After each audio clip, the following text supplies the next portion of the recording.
that is what I call a win. Boston College rides a big rushing attack to down Syracuse and earn their 5th win, and they do it in the craziest way possible. You are Locked On Boston College POSTCAST, part of Locked On Sports Boston, on the Locked On Podcast Network. Your team every day. Welcome. This is Locked On Boston POSTCAST. I'm your host, AJ Black. I'm the editor of Eagle Insider, part of the 247 Network. I'm recording live from the press box here in Chestnut Hill as Boston College has downed Syracuse 37-31, earning their 5th win of the season. Boston College basically ran the ball down their throat. They found that they could move the ball with a physical running game, and they did it all game long with 3 rushing touchdowns, 2 by Robichaux and 1 by Jordan McDonald, who completely out of the blue had one of the biggest games I've seen from a BC running back this season. So let's go over this game because there was a lot to talk about, and we have to get into all of it on today's show. So let's talk about, first of all, how this game starts off. BC, they win the coin toss, they punt, they kick it off, they stop Syracuse, they get the ball, they drive down the field. And then what happens? They stall out in the red zone and they kick a field goal attempt. Make a field goal attempt. I should not say they kicked a field goal because they didn't. Liam Connor missed a 29-yard field goal.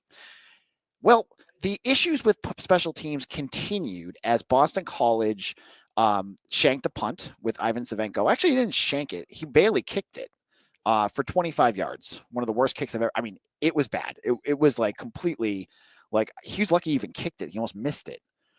That was the end of Ivan Savenko's day. We never saw him again. And Boston College, they go ahead and they start to build a lead, and they do it through their running game again. You get Robichaux making a big runs. You're running down their throats. You're doing a lot of outside runs, a lot of pulls and things like that. Mitch will talk more about this with us on Monday's show, I'm sure. But they score. Kai scores the first touchdown. Then one play later, one drive later, they hit Lewis Bond for a touchdown. Now, why is that significant? They go up 14-0. And the offense then proceeds to start to stall out, like we've seen every game from here, from Louisville to Virginia Tech to Virginia. And you've got the Thomas Castellanos. It was a major liability in this game. I've been one of the biggest supporters of Tommy since he got here, and especially this year. I'm just waiting for him to be able to figure it out. This was one of the games where I said to I actually texted Mitch. I'm like, they got to get him out of there. He's become like he can't hit. He was missing wide open receivers. He was underthrowing. He threw an interception that was just a terrible throw. Like it wasn't like I think he threw it behind a guy. And it's just like, it seems like the term yips might be it. Like he just is like in his own head. He's just not as consistent as a quarterback as what you'd hope to get. And one that you can't win with. You can't win with what Tommy was doing. So he lasts the whole first half. He's out there playing. He's struggling. Syracuse, they're making plays. Kyle McCord, I got to say, their offense of throwing back shoulder fades that were really nicely thrown by McCord was pretty effective. They scored 14 unanswered points going into halftime. I also have to give credit to the secondary. They have a fumble recovery, Quintavious Hutchins again, a sack, Quintavious Hutchins again, and then Donovan Ezeiruaku with a sack. So they were getting good pressure on him, but, Syracuse is going to score points. BC's defense is not good enough to shut down Syracuse. Syracuse had too many weapons. Trebor Pena and Lakeith Allen. These are good players. They've got some good guys on that team. So they're going to get their points, and they did. They got 14 unanswered going into halftime. And you go into halftime, and you're thinking to yourself, does Bill O'Brien bench Thomas Castellanos? Because I think he completed 2 passes. He had one to Montague for like 5 yards, and that like little dump pass to Lewis Bond for the touchdown. That was it.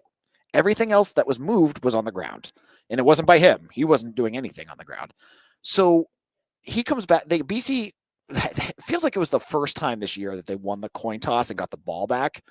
They get the ball back, and they proceed to, I think they tried 2 outside runs again, but Syracuse was waiting for it and stopped both of them. And then TC gets sacked. But when Thomas Castellanos got sacked, he came up limping, and he looked like he was hurt and getting off the field. That was it. He went into the medical tent. You saw him go in. He came back out. So clearly, if it was something significant, I would imagine he would have gone back to the trainers, in the locker room. But he sat on the bench, and that was it. After that, it was the Grayson James show. And I'm going to eat a bit of humble pie here because, yes, I don't think Grayson James had to do a hell of a lot in this game. He didn't. But he was able to manage this offense. The first drive he's in there, it was just, he did nothing. He didn't have to. He ran the ball. I think it was a 42-yard run by Robichaux, and then 2 plays later, it's a touchdown, but it was all runs. But hey, he did it. They scored, and I'm not going to knock him on that. The ensuing drive, the play of the game happens. Now, BC, as I said, at times had decent pressure on McCord. They were able to get to him. They were able to slow him down, and sometimes they were getting in his face. Sometimes they weren't, but and I honestly, I got to say too, I'm talking about this. I didn't think the secondary had an awful game. Again, sometimes you play better teams. Syracuse has really good wide receivers, and Kyle McCord he was throwing some dimes out there. So there were times where the secondary was great, but I also don't want to rag on them because I don't think they were that huge of an issue in this game. Well, anyways, McCord, he goes back to pass. And of course, Donovan Ezeiruaku comes flying through. He looks like it at first. You're watching it, and it looks like he's about to go down. But then all of a sudden, the ball flies out, and no one's paying attention to it. There's 2 or 3 seconds where no one notices it. They're still, and then Donovan Ezeiruaku quickly reacts and goes after it, but he's going at 100 miles an hour, so he accidentally kicks it through the back of the end zone, which honestly ends up turning out to be a good thing because they got 2 extra points out of this. So now BC has a 23-21 lead. That was a big moment, big moment, because BC now they're starting to score points because they had just let up 21 unanswered points. How many games have in a row? We just watched them give up 21 unanswered to Louisville, and you're going, is this going to do this again? Is this going to be one of those games where they just let it go? And so in a moment, I'm going to get into how the game ended because I think there's a lot to talk about. We're going to also talk about TC versus Grayson James. I'll give you some of my late thoughts on that and what I think the offensive scheme needs to be for this last couple of games because I think they finally have found their offensive identity. We'll get into all of that in just a moment. When you're hiring for your small business, you want to find quality professionals that are right for the role. That's why LinkedIn has got you covered. LinkedIn has the tools to help you find the right professionals for your job and for free. LinkedIn isn't just for anyone. You can't find anywhere else. Even those who are actively searching for a new job might not go to those other sites, but 70% of LinkedIn users are going to be on your site. So if you're not looking on LinkedIn, you're not looking in the right spot. 2.5 million small businesses use LinkedIn. LinkedIn is constantly finding ways to make the process easier for you and for job recipients. So it's a great program. You need to make sure you take advantage. Post your job for free at linkedin.com/lockedoncollege. That's linkedin.com/lockedoncollege to post your job for free. Terms and conditions apply.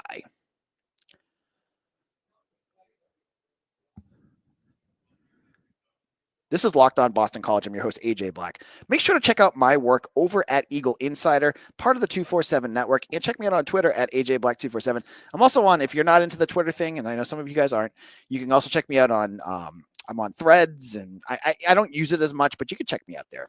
Now, the end of this game got really interesting. After the safety, Boston College gets the ball back. They get the ball, and they run it down and score again. So this was like a 2-for-1. Instead of getting, I know everyone was really bummed that Donovan Ezeiruaku kicked it through the end zone, but they eventually they score. They get Jordan McDonald. He hits a 13-yard gain in this game for this. But this game is going back and forth now. Syracuse is starting to get their offense clicking. They're getting going, and they score quickly. I mean, they were tough to stop. And Gill, their wide receiver, he scores with 11 minutes left to make it 30-28. But again, the play of the game, other than the safety, there's an offensive play of the game, a defensive play of the game. The offensive play of the game comes up next as BC is moving the ball effectively through the ground. You didn't have to ask Grayson James to do a whole lot.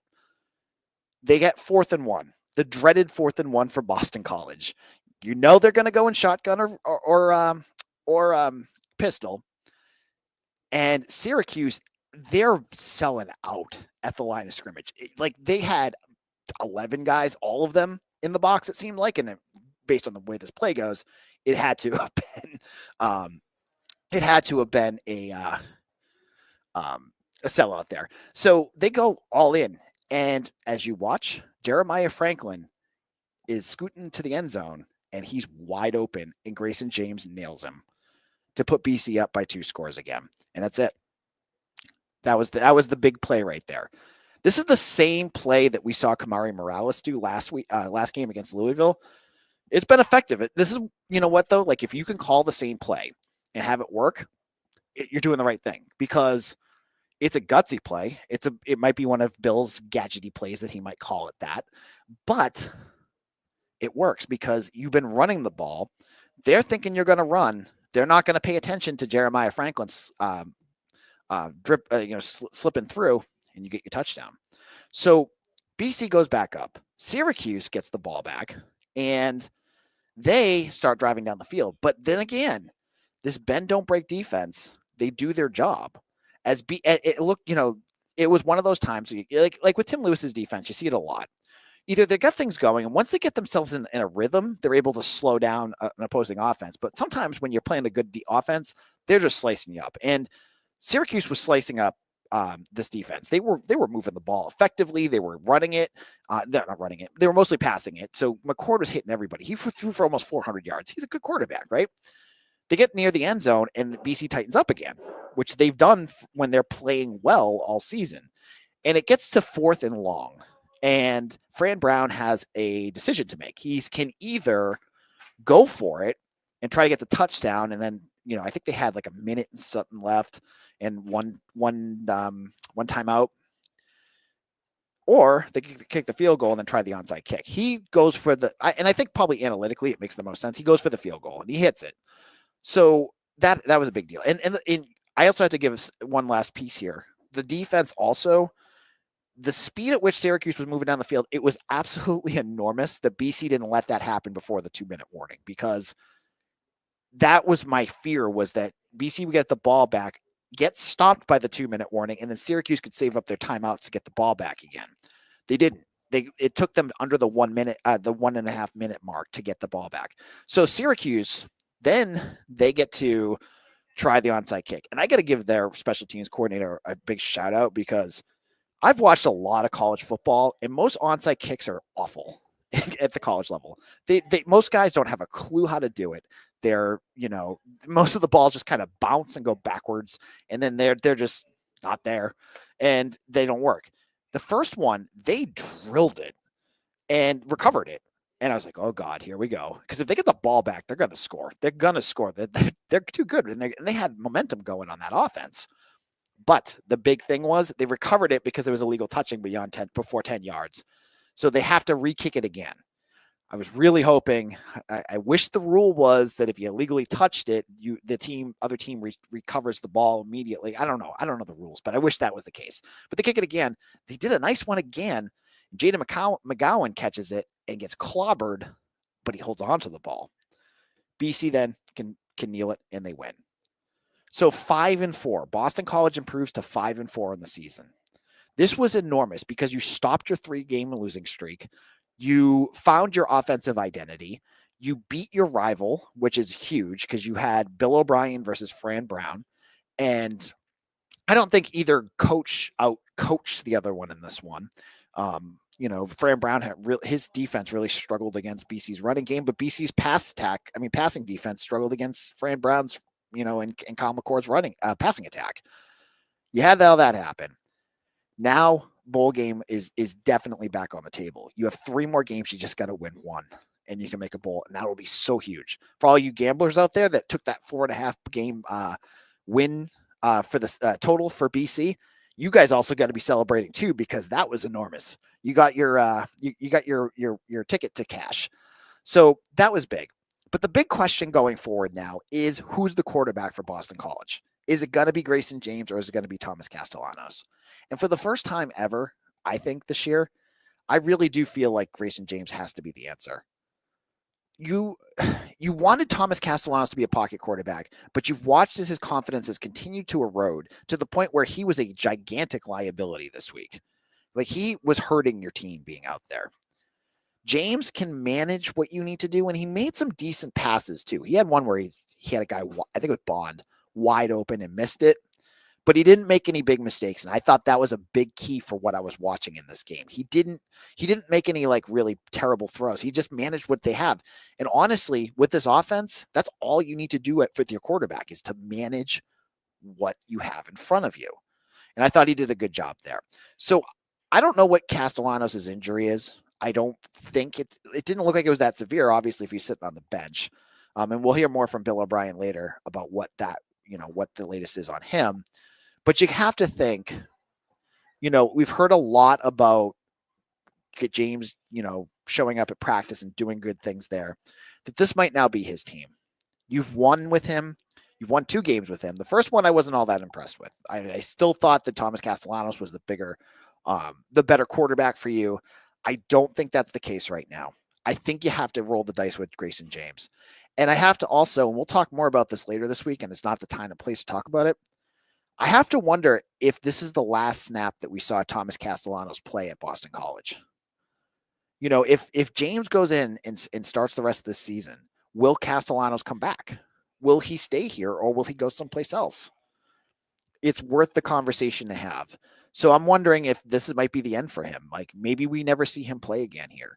I imagine if something was to happen to James, you'd probably see TC come back. But, right now you have to wonder what's the situation there.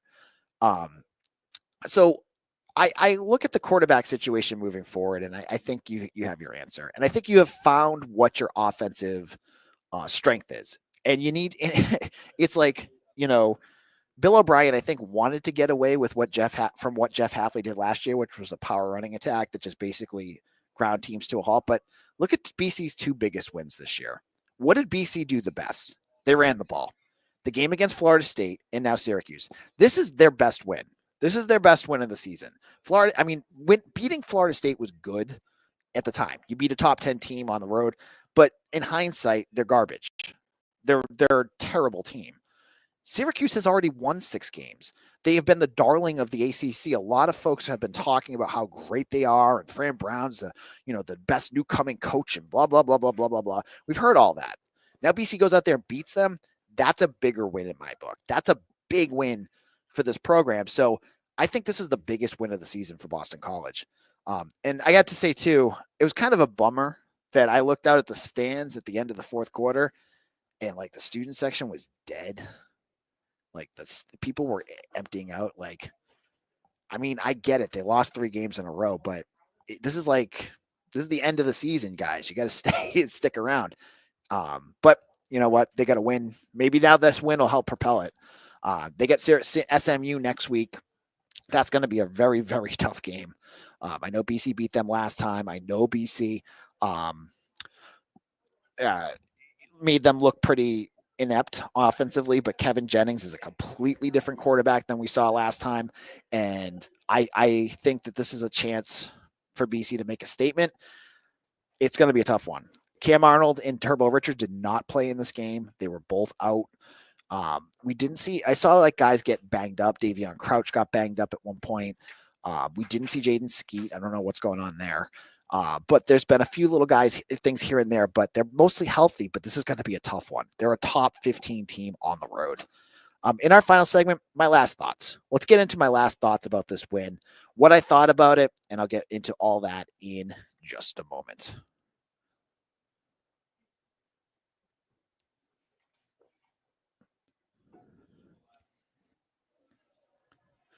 With Robinhood Gold, you don't need a silver spoon to eat up the financial favors of the top 1%. Oops. Robinhood Gold allows others to get the rates and perks usually reserved for the high society. Now, the resourceful individual with Robinhood Gold can earn the very liberal rate of 4.5 APY on uninvested cash and be rewarded with a handsome 3% retirement boost on an IRA account. Robinhood Gold provides the privileges of a high net worth for any net worth. These generous benefits are now available for only $5 a month. The new gold standard is here with Robinhood Gold. Sign up at Robinhood.com/gold. Terms apply. For product-specific disclosures, visit Robinhood.com/gold. Investing involves risk. Rate may change. Gold membership is available at Robinhood LLC.